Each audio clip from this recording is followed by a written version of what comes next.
Welcome to the Experience Shift, where we share insights for healthcare transformation. I'm Brian Wynne, Senior Vice President of Growth at NRC Health. And I'm Jennifer Barron, Chief Experience Officer. Together, Jennifer and I will explore how the experiences of patients, caregivers, and consumers are changing the rules of healthcare. We'll talk with leading executives, innovators, and thinkers who are challenging assumptions, turning data into action, and reimagining what healthcare can be. So whether you are in the C-suite, leading a clinical team, or driving innovation, you'll find real stories here and strategies to help you lead change. Let's shift experience, starting now. Welcome to the Experience Shift.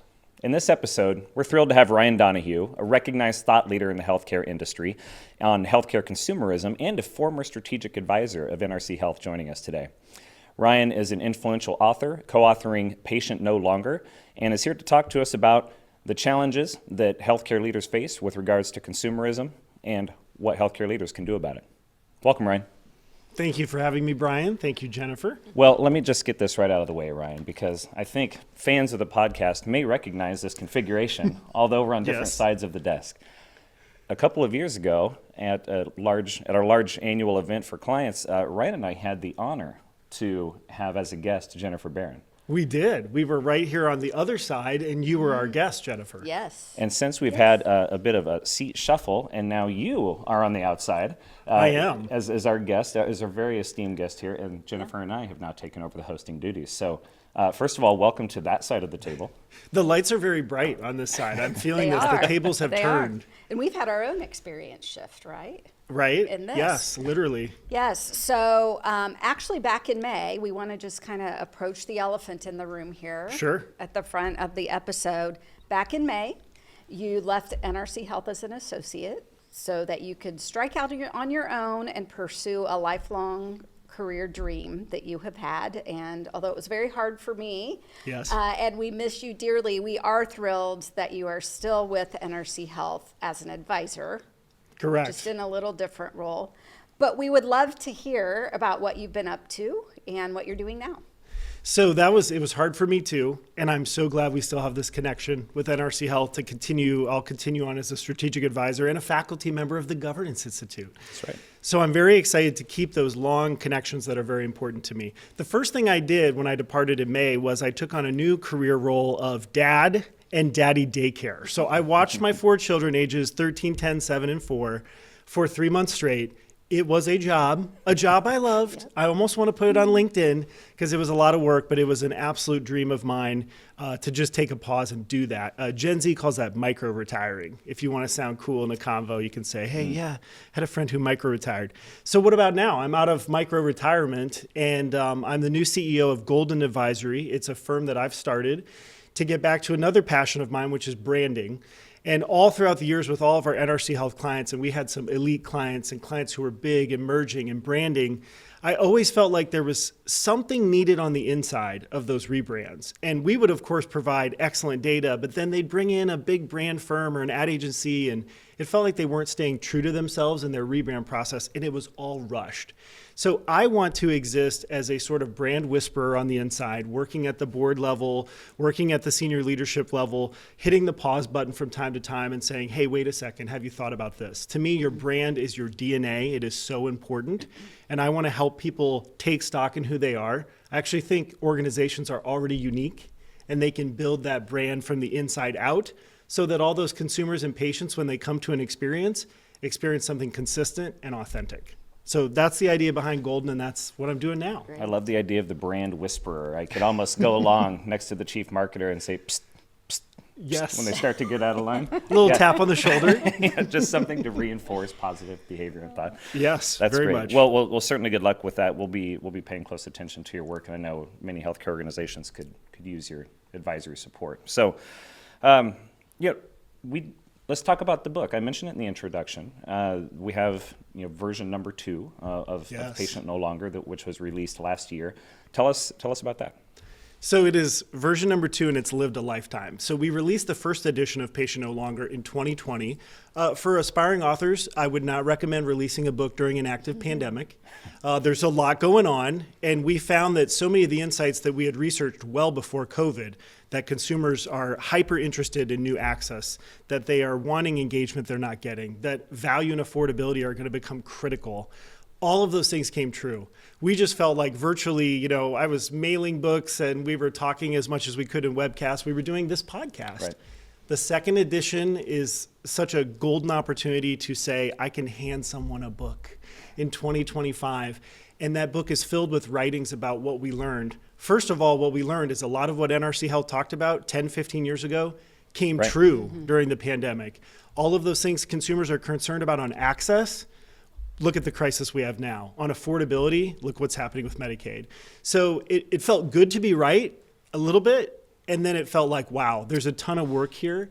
And in this second edition, with my co-author, Dr. Steve Klasko, now of General Catalyst, formerly of Jefferson Health, we lay out a gamut of things that we need to do to get closer to our consumers and patients. It will not be easy, but it's really nice to have this living work that does really spell it out. Right. It is a great book. I've read it cover to cover. I love that the research you did contemporized those concepts in the first edition, and to your point, kind of brought it into our post-pandemic age. Yes. One of the things that you have been talking about since the book released is the fact that healthcare is a one-way street. Would love to know what you mean by that, and how can we create a two-way street? So if you know Klasko, he loves analogies. He'll usually do between 50 and 100 in an hour. And I think that rubbed off on me. So I really took stock in trying to describe what happens. And we're sitting there with the research in the book, and I know you've read it, you're an avid reader. And, we really struggled with how to lay out the journey and how to really show how it progresses over time. We needed an analogy. And so what we found from all of that research, by the way, almost all the research in the book is powered by NRC Health tools, and the consumer intelligence tools are second to none. So we got deep inside pre-patients. People are out living their lives. It was so tough for them to start. And then when they did, they felt rushed. They felt alone. They didn't have confidence. They really struggled to navigate before, during, and after those chain of experiences. And I'm sitting there thinking, it's me the first time I was on a one-way street. It's feeling like you're propelled into this. You don't have the confidence. You're a little sweaty, and you're thinking, what do I do? The only difference is this is your health, and there's a lot at stake. What we found is consumers and patients in the research were all telling us the same thing. I need guidance. I need that from a person, like a doctor. I need that from an organization, like a health system. I need it from someone who comes in, holds my hand, and takes me through this process. I still want some control, but I need someone to help me along the way. I can't do it myself.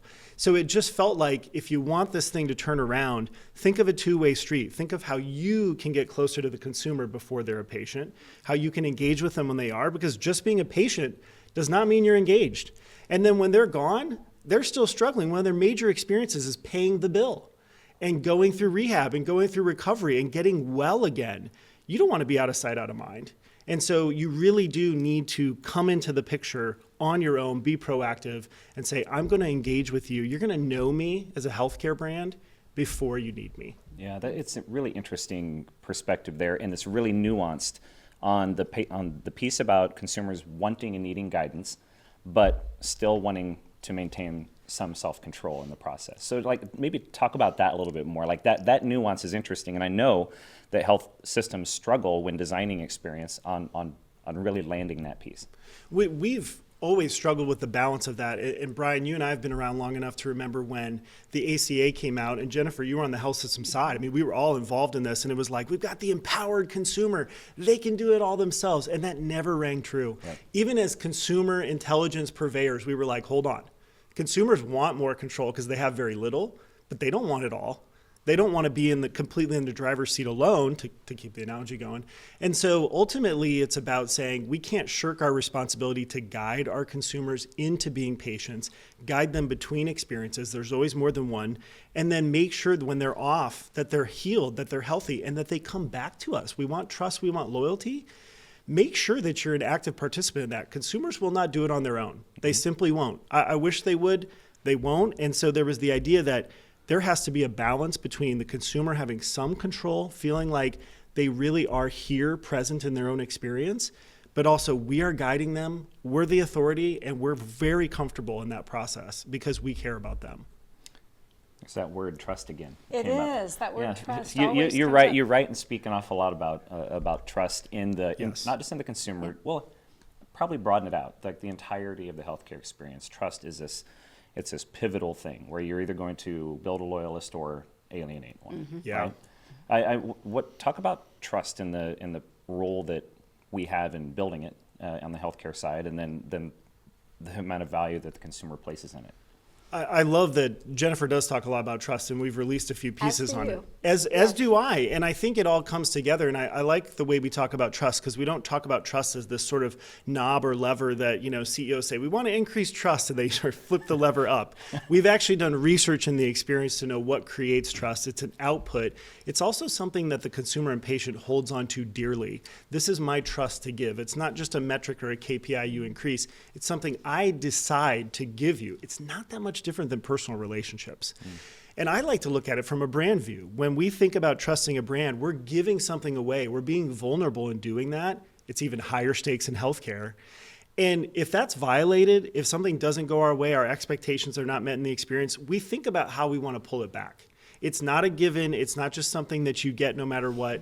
It is something you can lose. And when you lose it, trying to get it back, as we know, is a crawl.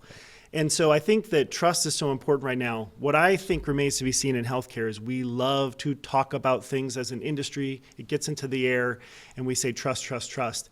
Who's actually doing something about it, and how are you building trust on the individual level, the human level? That remains to be seen if we can really do that as an industry. Yeah, agreed. And I think one of the interesting points that you have talked about a lot, it's also in the research in the second edition of Patient No Longer, is the idea that when we think about healthcare access, as you mentioned earlier, it's been a big focus for Yes. health systems for several years now. The consumer research shows that preferences are starting to shift, and that consumers are now getting more comfortable about accessing healthcare through non-traditional channels. So Yes. can you talk a little bit about that and what you have learned and what you're seeing, where you think that's going to go? Well, those channels popped up, right? I mean, the whole business model of urgent care was, wow, it seems like it's really difficult for people to choose between a doctor that they can't see very often in the emergency room that's expensive and seems like a big deal. And kudos to them for filling a gap with how many 3,000 plus urgent cares that are out there now. What I think that I would caution against, and you set this up well, Jennifer, is people saying, well, consumers love to just go to urgent care. Consumers love to go to telehealth. That's not necessarily true, even if they use it and they're satisfied. A lot of times they're saying, I don't know how to get to my doctor. I can't text my doctor. I can't just pop in. My doctor seems really busy. I see him or her for 2 minutes when I do go in. So maybe I should go another route. And so sometimes they're just sort of carving off of that path because they don't know what else to do. They still love their doctor. They'd still love to be in front of their doctor all the time. So part of this is, looking at programs and organizations. Jefferson Health did this, where you make the doctor available through the screen. You bring the doctor to them, two-way street, right? Mm-hmm. You make it so that the urgent care is tied very closely to the hospital health system, and you can refer them immediately. Hey, this is actually an emergency department situation. Here it is, directions, go. Versus just letting them go out and have extra doors to walk through and decide which door do I go through. No consumer wants to play that game.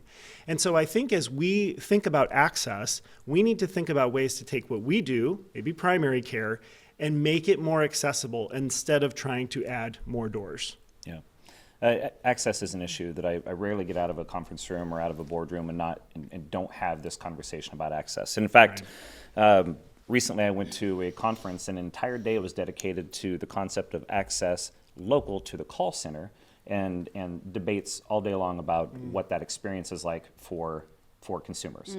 How much of that should be AI enabled? How much of this is a self-service versus a human touch interaction? And I think something that we at NRC Health believe in is, if you want to know the answer to that, there's this trick. You ask, right? And so, and we have asked about tolerance of consumers relative to something like urgent care. How far will you drive? How do you expect access to happen, virtual or physical, things like that? So I'm curious about in your new role as CEO of your new company, what will you be looking at by way of consumer metrics, things relative to, say, tolerance on certain items or items related to access and preference and those types of different data angles? How are you going to quantify some of the things that you're going to bring to boards of directors and leaders?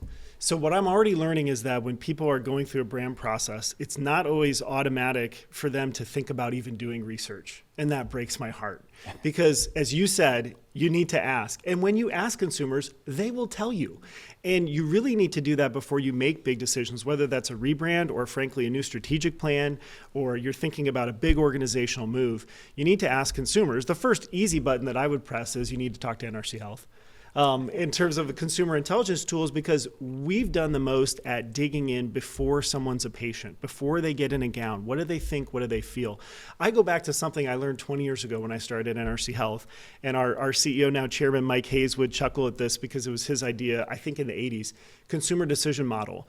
Are people even aware of you? And you build up from there. Then they prefer you, then they use you, then they decide if they'll reuse you or be loyal to you. That's not new research, but the idea that if they're not aware of you or what you do, it's really tough to build a relationship. That rings as true as ever in 2025. Absolutely. Yeah. I would tell them, if you're making decisions on your brand, who knows you and what do they know about you? And if you don't have answers to that, or it's a board member saying, well, I know the brand, then I would think twice about going forward on that adventure without research. Right.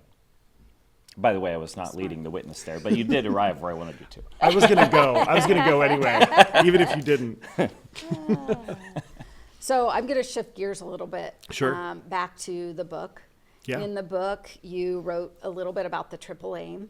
Yes. You kind of have your own take on the triple aim. So share a little bit about your thoughts on that. Well, and of course, we have Don Berwick to thank for the triple aim and his work at the Institute of Healthcare Improvement. And it has turned into a quadruple aim and a quintuplet aim where we include equity and include employees. The heart of the triple aim is essentially we're trying to do more than one thing at the same time. We're trying to provide access to the entire population. We're trying to provide them a great experience when they come in. And we don't want to break the bank and bankrupt them as a person or family after the experience. The trick is we're trying to do all three of those things, and we're trying to do it in healthcare, where it's a struggle sometimes to provide access to everyone. It's a struggle to provide a great experience to all the people coming through, and we aren't cheap. And so, to me, the crux of the triple aim remains true. What we did in the book research in the first, and then dug in even further in the second edition, which was really fun, was, do consumers think about it that way? It turns out consumers don't use phrases like population health or continuum of care. That's just us. In healthcare, we clothe ourselves with those terms.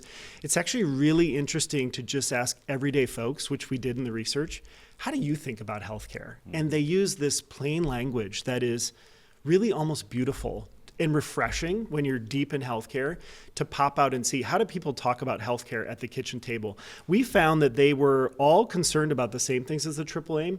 They just talked about it differently. They talked about, I need access, which sometimes came down to not capacity, not booking appointments, but just, how do I find you?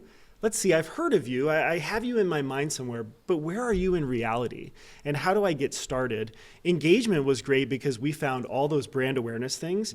Those play out. I've been promised something by the brand.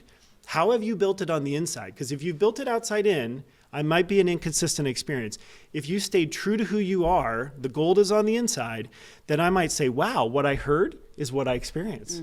And that's magic to me. And then can you stay consistent over time? In the end, what we learned, maybe the most interesting thing, Jennifer, about that research is on value. Consumers have their own ideas of value and affordability, and we're always worried about, we're not affordable. And we're not, and we're about to be even less. Right. But consumers, this is true of them in every industry. It's true in healthcare. I will pay more for something I perceive as better. If the brand met the experience and I ultimately felt like I was treated as myself, as a unique individual that I am, I will pay more for that. I will pay more for a better car. I will pay more for a better vacation. I will pay more for a better healthcare experience. It's when it's the opposite and I pay a lot and I don't feel I got what I needed, that's where we get into trouble. Yep.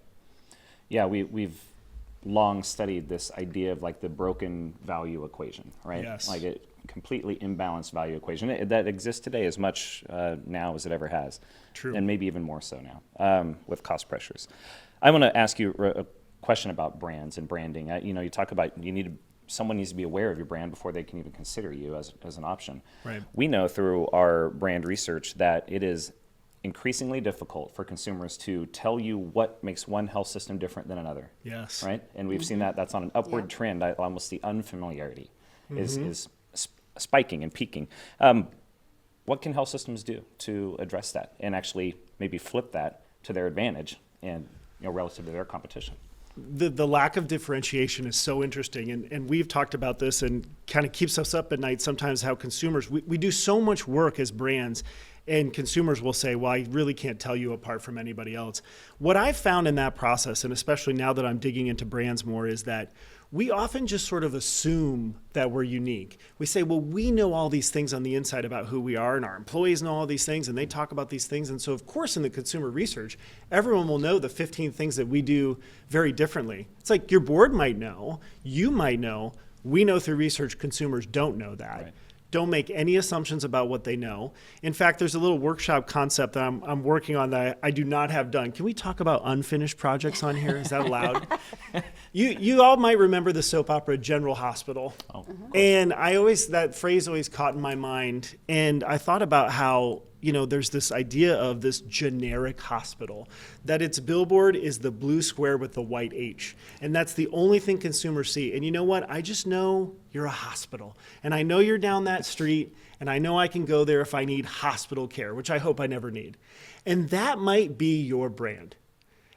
And that's hard for people to swallow, to say, but we've done these campaigns and you've done a lot. And it's hard for people to remember that. Yep. And in the end, they might just think you're a generic hospital. So my challenge to them in this is prove that you're not generic.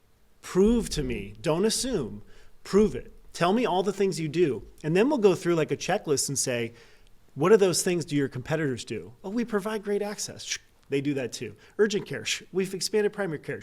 Our CEO loves our vision. We're all doing the same thing. Now you're starting to see it from the consumer point of view, and you're seeing that, wow, it's really hard to tell the difference between these brands, and consumers want differentiation. They want to latch on to something unique that you do, but you've got to give it to them. And that in and of itself is a little bit of an adventure. Yeah. Sure. Adventure, yes, I would say.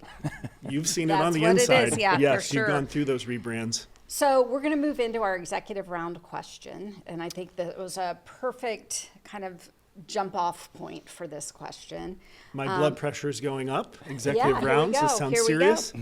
So we are asking basically the same question to all of our guests to get Okay. their take on it. And as you have been talking about health systems really needing to think in a different way about their brand positioning and how they're articulating that, I think it goes hand in hand with the fact that we are all feeling a paradigm shift right now. We know that Yes. we're in the middle of a paradigm shift. We don't know what the new paradigm is going to be. We also have been talking for a long time about healthcare needing transformation.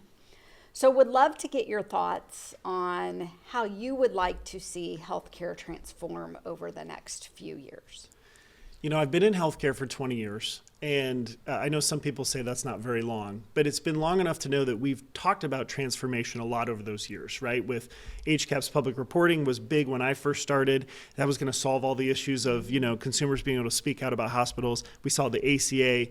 We saw everything that we've struggled with population health, and now the new administration. I agree with you, first off, there's a paradigm shift. There are things I wrote for the new edition in October 2024 that I feel like I need to rewrite because that was the Biden administration. And so I completely agree with the premise.